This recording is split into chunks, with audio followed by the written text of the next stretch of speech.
Podcast. It's Build a Big Podcast, the marketing podcast for podcasters. If you want to grow your podcast audience, get more people to your podcast, make more money, make more impact, and make a podcast that matters, you are in the right place. You can find me at bigpodcast.com. It's easy to remember, right? Because what do you want? You want a big podcast. Well, put a .com behind it, put it in your web browser, and you will be there right where I am right now, bigpodcast.com, broadcasting from Nashville, Tennessee, or should I say podcasting from Nashville, Tennessee in this case, from a 5x8 tricked out closet. That's how we do things in podcasting, right? It doesn't have to be fancy. When I broadcast, and I do broadcast radio, I'm doing satellite radio now as well. The satellite studio, I mean, millions and millions of dollars. The broadcast studio, probably, who knows? I mean, the FCC, just the license, is worth about $20 million. So that tells you how much is involved with broadcasting and satellite streaming. A lot of money, but we don't need that with podcasts. You know what I'm talking into? An RE20 mic, it's about $500. Got a DBX 286. Whoa, man, you know what? I'm getting way off on the super nerd stuff. Forget the equipment, man. That's not why people listen to your podcast. The point is, it doesn't take a lot of money for the equipment. And what I'm going to talk about today, the second part of me looking at this Josh Spector list about finding and discovering your voice, that doesn't take any money either because you've already paid for it. The second thing on his list, leveraging your experiences. He says, no one's experiences match yours. No one's been through what you've been through and seen the world you've seen. On the last episode, the very first thing that I listed off this list of discovering and finding your voice, write what you're scared to write. That's how he describes it. I say podcast what you're scared to podcast, create what you're scared to create, broadcast what you're scared to broadcast. I talked about me being in the music industry. I talked about the concept of a new song and an old guitar. Rewrite a song after you've lived a little bit, after that guitar has dings on it. And it's the same thing here. Leverage your experiences. Get out and live, man. And not only that, again, me talking about the music industry, the reason I approach podcasting the way I do is because I spent 25 years in music marketing. I've got a music degree. I grew up in Nashville, Tennessee. The first recording session that I ever did, I was 5 years old, man. I've been around this stuff literally all my life, in recording studios all my life. I went to a high school with a full-on recording studio in it. And this was in the 80s. 87 is when I started high school. Graduated in 91. A full recording studio, oh my gosh, really? I mean, these days people don't think anything of it because the equipment is so cheap. But back in the day, man, we're talking about a big room to record in, 2 isolation booths, a 2-inch tape machine, 48 tracks, a big board, huge control room. That's how we do things in Nashville. That's why it became Podcast City. Talked about this on the last episode. Spotify is here. iHeart is here. Apple Music does Beats Radio. That's what it used to be called. Now it's called Apple Radio or Apple Music Radio or who knows what it's called. You got to subscribe to it. Apple Radio. But they do that here. SiriusXM is here. Everybody is here. We got one of the top NPR affiliates in the country, the #1 independent radio station in the country. And those experiences helped me to do well in podcasting, in broadcasting. Same for you. What are your experiences that are helping you to do well with your podcast? Again, he says, no one's experiences match yours. All right, we get that. But think about the combination of experiences that you have. Me putting music and podcasting together. You putting whatever you've done and whatever you're doing together to form a great podcast. I've talked about Zeta Christian before. The oldest podcaster that I know, at least when she started when she was 69 years old. She's well into her 70s now, and she does everything. She preps it, she records it, she edits it, she publishes it. I asked her, what are you doing? You got money? You got experience hiring people? Why are you doing it yourself? She says, I don't want anybody standing in the way from me getting my message out. And here's the thing about Zeta. Again, somebody who's lived a little bit, 69 years when she started her podcast. She also had a spouse that suffered from dementia. So she's got the podcast, My Spouse Has Dementia. She's got experience with marriage and relationships. She's got experiences specifically from her husband having Alzheimer's.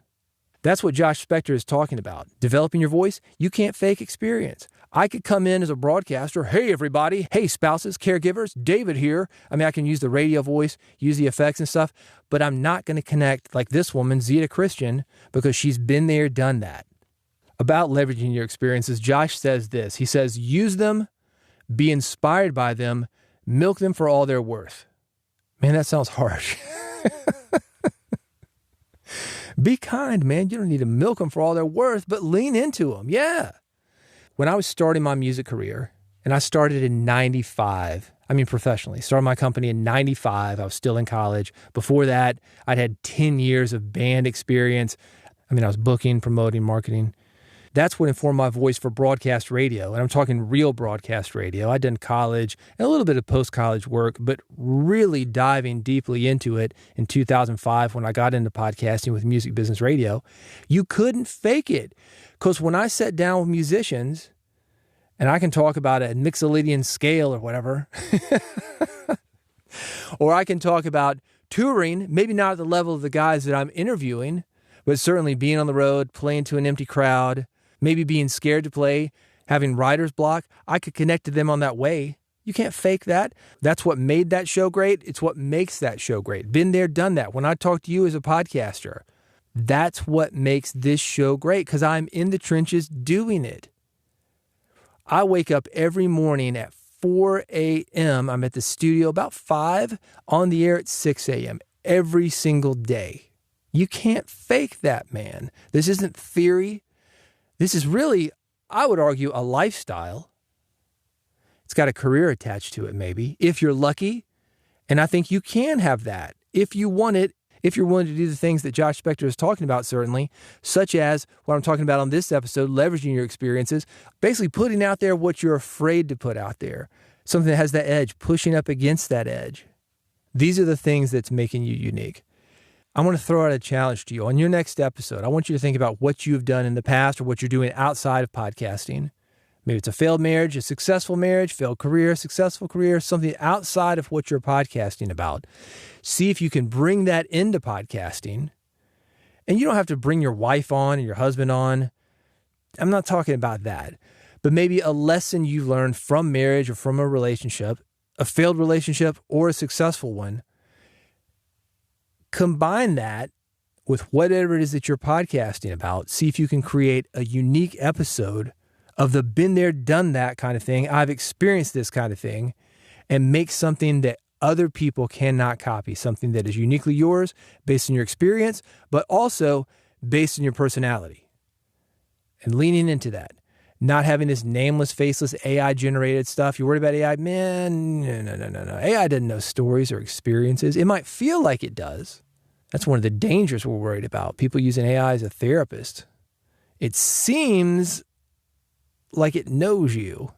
It's like a parasocial relationship in podcasting. That podcaster, if he's doing his job right, she's doing her job right. It feels like those podcasters know you because they've been there, they've done that, they're in the trenches. And that's you. Been there, done that, in the trenches. The difference between you and AI is because you've really been there and done that. You don't just have the data, you've lived that data.